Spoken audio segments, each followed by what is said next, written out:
Proses bisnis adalah hal penting sebelum kita mengembangkan suatu sistem informasi. Itu juga dijelaskan ketika kita menyusun arsitektur enterprise, memahami arsitektur bisnis.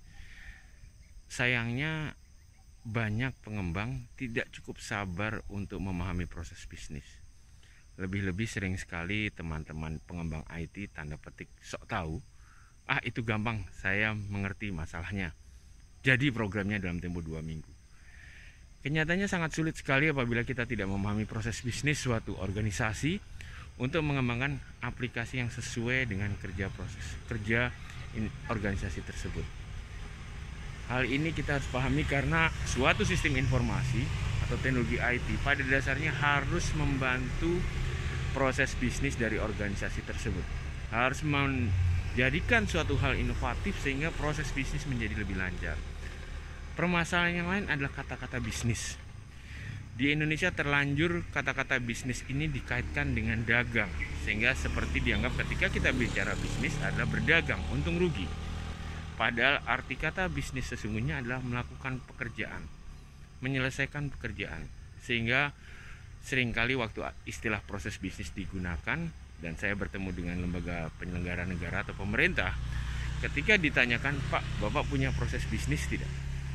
Jawabannya adalah, "Maaf Pak, kami adalah lembaga pemerintahan, kami tak boleh berbisnis." Seringkali juga ada ungkapan yang mengatakan lembaga pendidikan tak boleh berbisnis. Maksudnya tidak boleh mengambil profit untuk dibagi-bagi. Kalau lembaga pendidikan tidak berbisnis, maka dia tidak mengerjakan pekerjaannya. Jadi sebetulnya kita harus mengembalikan kepada fitrahnya, atau arti sebetulnya bisnis itu adalah menyelesaikan pekerjaan sesuai dengan mandat ataupun visi dari suatu organisasi.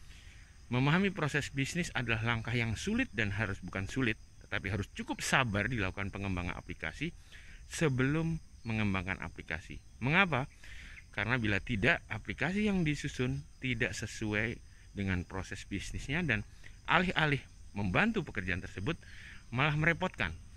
Kita harus mengentry 2-3 kali hal yang sama karena tidak memahami bahwa proses bisnisnya seperti ini dan yang berkewenangan pihak mana untuk memasukkan data tersebut, mana yang sebagai wali data.